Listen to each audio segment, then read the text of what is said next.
Olá, seja bem-vindo ao Bora Falar Mais de Educação. A gente continua a nossa série sobre Carnaval e Educação. Essa é a terceira semana. Essa semana a gente vai falar de política no Carnaval. Para isso, a gente convidou o jornalista especializado em Carnaval e também escritor Fábio Fabato. Fabato, bora falar mais de educação? Bora!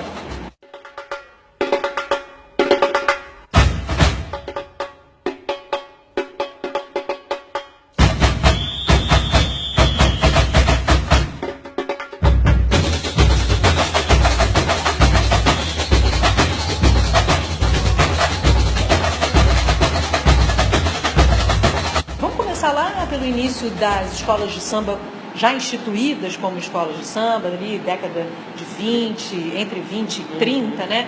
Elas foram, naquele período, de certo modo, abraçadas, aí se é que a gente pode usar essa palavra, pela intelectualidade carioca e como uma expressão, né, de uma cultura popular do Rio de Janeiro, especificamente do Rio de Janeiro. Mas em que momento entra a política nesse jogo aí entre a cultura popular e essa identidade aí do Rio de Janeiro, e do Rio de Janeiro também como pensando o Brasil ali naquele período, né? O desfile das escolas de samba ele surge nos anos 30 a partir de um concurso feito pela imprensa, né? Jornal Mundo Esportivo, do Mário Filho, com o jornalista Carlos Pimentel. Eles resolveram criar o concurso de escolas de samba. Só que já na década de 30 a gente tem toda aquela efervescência do Vargas chegando e você tinha uma necessidade não direta, não imposta, mas uma necessidade de pedagogia de massa, essa é a verdade.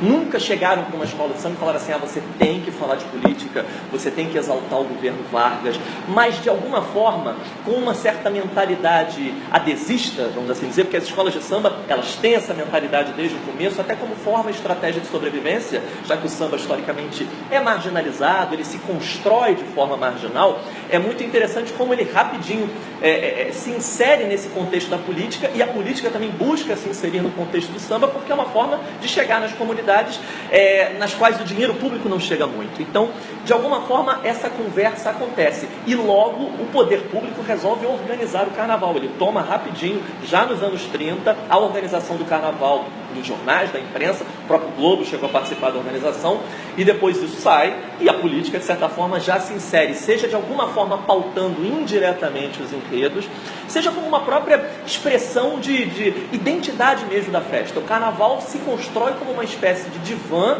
de, digamos, processamento dos acontecimentos da nação. Isso, na verdade, é parte do carnaval, a ironia do dia a dia. Então é natural que a política sempre converse muito com a festa. O povo escolhia o presidente, se comia mais feijão, vovó botava a poupança no colchão.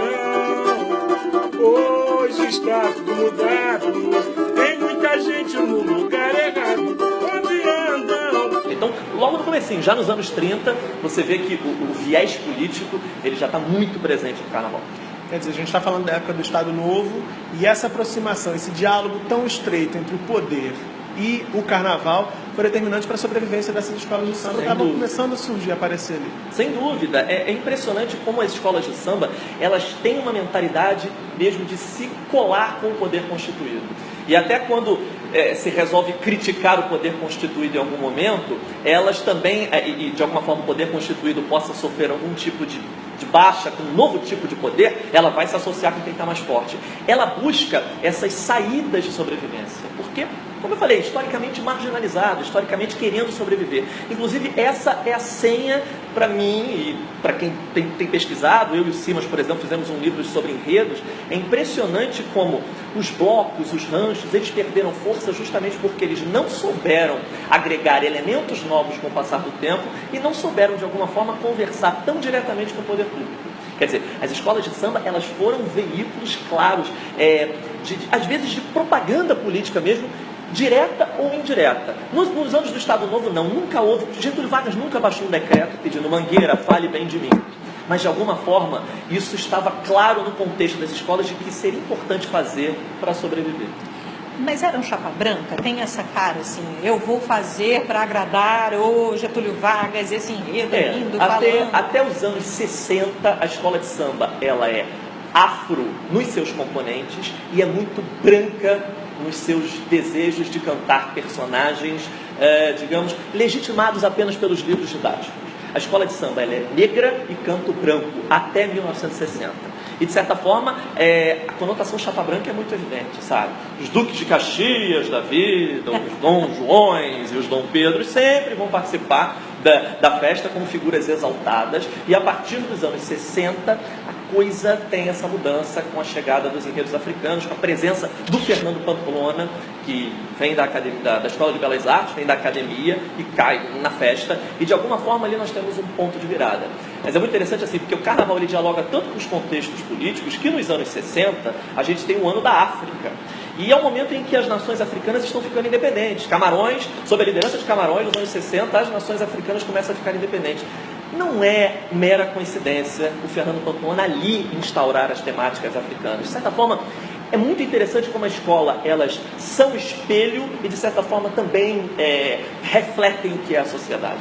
É uma conversa toda hora. E, obviamente, o mundo é político, a gente respira política e elas vão respaldar isso de todas as formas. Mas só uma curiosidade, Murilo, a gente tem uma curiosidade que é subserviência ou é uma forma também... Há uma subversão aí ao falar dessa chapa branquice aí. Tem uma subversão? Se subverte a ordem aí ou é subserviência? Olha, eu acho que a gente não pode ser maniqueísta em definir uma coisa. Eu acho que tem subserviência e, ao mesmo tempo, tem muito de esperteza. Tem muito de estratégia de sobrevivência. Isso, para mim, é muito claro porque elas estão aí sobrevivendo. Você pode fazer chapa branca e subverter também um pouco a ordem, né? Sem dúvida. Tem uma lógica Chico Buarque na ditadura clara, entendeu? Não à toa que até hoje elas, de alguma forma, buscam caminhos de sobreviver. Hoje é totalmente diferente, nós temos uma democracia, por mais que alguns peçam para que a democracia acabe e cometam essa insanidade, temos a democracia, temos a liberdade, mas o carnaval vive já até um outro momento, que é o momento de pensar a economia dele, de como ele está sobrevivendo ou não. E é interessante como aí as escolas correm para os enredos patrocinados, quer dizer, elas são muito coringas, elas sabem dançar conforme os contextos. Entendeu? E aí quando correm para esses enredos patrocinados, como a gente até já falou aqui num dos episódios da série, elas acabam muitas vezes se tornando chapa branca de novo, porque elas tendem a aderir àquele poder dominante naquela localidade que está patrocinando. Exatamente. Não existe radicalismo. A escola de samba não é um bicho radical. Ela é um bicho absolutamente maleável, suscetível às ondas de poder. Acho que essa é a principal característica e a principal estratégia de sobrevivência. Elas estão vivas desde 32, porque elas sabem muito bem fazer bons amigos e os amigos que as coloquem nos camarotes da vida. Eu acho que é um pouco isso. Fabato, você falou aí dos anos 60 como esse ponto de virada para que esses enredos deixassem de ser tão chapa branca e servissem até de instrumento de propaganda para o poder dominante na época. Como é que a sociedade respondeu a essa mudança? Você disse também que era uma escola de samba que cantava os brancos, era uma escola feita por negros que cantavam os brancos. Quando isso se inverteu, quando isso mudou, como é que a sociedade respondeu? Olha, foi um choque. Nós temos relatos de pessoas que hoje exaltam demais aquele processo, mas que à época não exaltavam. O Sérgio Cabral é um deles. Jornalista talvez mais importante de cobertura de carnaval. Eu vou comparar, inclusive, eu acho que é o Aydon André Mota daquele tempo. O Sérgio Cabral tem uma crítica ferrenha àquilo, sabe assim, estão inserindo elementos que não são de verdade do samba, estão tentando fazer uma pedagogia do sambista, são brancos da academia tentando de certa forma colocar os negros num trilho.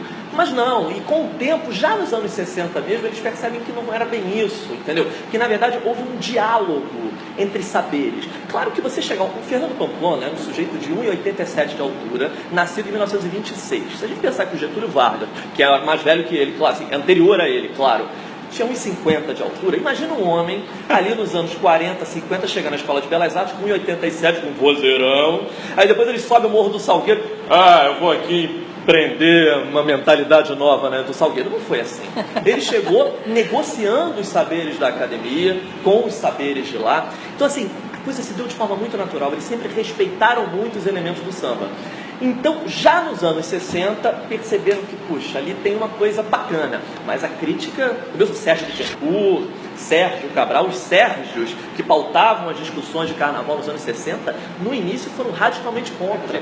O minueto de Chica da Silva, por exemplo, em 63, o Salgueiro faz o desfile de Chica da Silva, o Arlindo Rodrigues era o carnavalesco, o Fernando Pamplona tinha ido para a Europa. Nossa, imagina aquele minueto subvertendo a dança diante da Candelária, oh meu Deus. Mas não, havia uma conversa, o samba nunca foi deixado de lado, foi uma negociação de saberes muito intuitiva. Então rapidamente eles perceberam que aquilo era bacana e que finalmente o negro vinha para o protagonismo da festa. E os governantes também estranharam essa mudança? Estranho, sempre estranho. Governantes, de certa forma, quando você entrega educação e política de uma forma nova, um olhar novo, sempre incomoda, porque assim, a visão do Salgueiro era a visão dos derrotados dos livros didáticos, dos derrotados que a turma não existia, mas que são vitoriosos. Na derrota tem muita vitória. Como não dizer que os Zumbi Palmares eram vitoriosos, foi um vitorioso? E nos anos 60, quando há a ruptura, o primeiro enredo do Salgueiro, já na ruptura, o primeiro enredo do Pamplona no Salgueiro foi Zumbi dos Palmares. Uma figura para, digamos, inteligência da época, esquecida, mas que merecia toda aquela louvação. Então, claro que os governantes ficam de orelha em pé, sem contar a ditadura militar. A partir de 64, nós temos o golpe, né? E as escolas de samba começam a ser muito vigiadas. O Salgueiro é uma escola que canta liberdade, o Império Serrano também canta liberdade. Quer dizer, palavras como essas começam a ser caçadas, começam a ser olhadas com lupa pelo regime. Quando o Salgueiro cantou a liberdade no final dos anos 60, eles receberam o pessoal da censura no ensaio querendo saber o que está havendo aí. O Império Serrano trocou a palavra revolução no Samba Heróis da Liberdade de 69 por evolução. É a revolução, é a evolução, troca e aí o samba passa. Quer dizer, a censura ali a partir de 64 ficou muito de olho. Então, claro que a política estava de olhos abertos. Ali estava uma manifestação que estava se consolidando. A Zona Sul estava adorando o subúrbio, o que estava acontecendo no subúrbio, estava começando a frequentar. O túnel Rebouças, no final dos anos 60, estava sendo aberto, então era mais fácil chegar nesses lugares. Quer dizer, os saberes populares estavam irrigando toda uma cidade. Opa, é hora da gente dar uma olhadinha. O que essa galera está fazendo? Oi, meu carnaval é você, caprichosamente. Vamos reviver, vamos reviver. Oi, saudadeando, construindo dia a dia, na fantasia de um eterno folião. O bonde, o amor a boca e facas, o leite sem água, a gasolina barata e aquela seleção nacional que derreter a taça na maior cara de pau. Bota fogo nisso, a virgindade já levou sumiço. Bota fogo nisso, a virgindade já levou sumiço. Vamos botar diretamente. O povo escolhia o presidente, se comia mais feijão, vovó botava a poupança no colchão. Hoje está tudo mudado, tem muita gente no lugar errado. Onde andam vocês?